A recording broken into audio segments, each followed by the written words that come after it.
လူတွေကပုံစံအောင်ပြောင်းလဲနိုင်ပေမဲ့အကျင့်ကိုတော့မပြောင်းလဲနိုင်ပါဘူးဆရာစာကားတယောက်သူ့တန်းစီလျှောက်လာရင်အတန်းနဲ့ဝင်ရသေးဘူးစူးညံနေလို့တိတ်တိတ်နေစမ်းချီထုတ်နေလိမ့်လိမ့်မမမနေမူလာတန်းအကြောင်းပြန်သွားလို့ပြောလိုက်တော့မူလာတန်းအကြောင်းသားပုံစံတွေပြောင်းသွားပြီးဖေဖေကြီးလို့ဝိုင်းခေါ်နေရမလို့စာကားနဲ့တိုင်ပတ်နေပါတယ်ဒါနဲ့ပဲတရိတ်ဆန်ဥယျာဉ်အကောင်လေးကမင်းတို့တဲ့စကားနားထောင်အောင်မယ်လို့ပြောလိုက်တော့အားလုံးကတိပုံစံတွေပြောင်းသွားပါတယ်။နောက်ပြီးဟိုးရင်ဗီဒီယိုဂိမ်းတွေကဇက်ကောင်တွေဖြစ်စမ်းလို့ပြောလိုက်တော့ဟိုးရင်ဗီဒီယိုဂိမ်းတွေကဇက်ကောင်တွေဖြစ်လာပါတယ်။ဆရာစာကားလည်းအတန်းပြီးပြီးဖြစ်ချင်ရဖြစ်ဆိုပြီးထားခဲ့လိုက်ပါတယ်။အသက်တွေဘလောက်ပဲကြီးကြီးစောင်းပွဲတိုင်းကတော့စိတ်ပြည့်စရာတွေပါ။ဒီတခါလဲလေးလုံးတယောက်မီးကုန်းတွေဖက်ပြီးတိုင်ပတ်နေပါတယ်။အန်နမီဖန်များဒီချိုးဒီအဲ့ဒါတော့မှန်တယ်မိုးရင်းကားဒီစားဒီလုံးမတောက်ဒီဘာ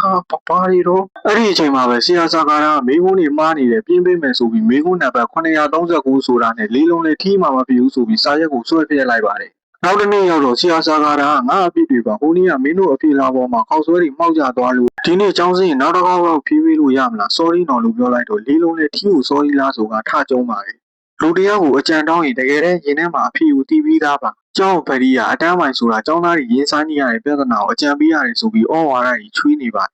ဒါနဲ့ပဲဆရာစာကားလည်းသူကျောင်းသားတွေရဲ့ပြဿနာပေါင်း1600နားထောင်ပေးရပါတော့တယ်ပထမဆုံးတစ်ယောက်ကတော့လေးလုံးပါပေါ်တော်တွေတရုံဆောင်နေတယ်ဆိုပြီးပေါ်တော်တွေလုပ်နေပါတယ်နောက်တစ်ယောက်ကတော့ဆက်ဆက်လူးမှာပါရင်သားကြီးနေတယ်ဆိုတာကြောင့်ဆရာစာကားလည်းတိုင်ပတ်နေပါတယ်ရင်သားခွဲစိတ်ဆိုတော့ပတ်စံမရှိဘူးဆိုကအထူးနည်းပြွာရှိတယ်ဆိုပြီးစိုက်ကျင်ကြီးလာတယ်ဆိုပြီးချွတ်နေပါပြလိုက်တာကတော့နွားကြီးကိုနောက်တစ်ယောက်ကတော့ဖုန်ချောင်ဘဲလေးပါသူ့ရဲ့ခရက်လေးပြန်ကြအောင်ဘယ်လိုလုပ်ရမလဲဆိုပြီးမေးနေတာပါခရက်လေးပြန်ကြိုက်ချင်တော့ကြပြားဆန်းဆန်းရေးသားတာရေးပြီးဆိုပြီးမြောက်ပေးပါတယ်လော်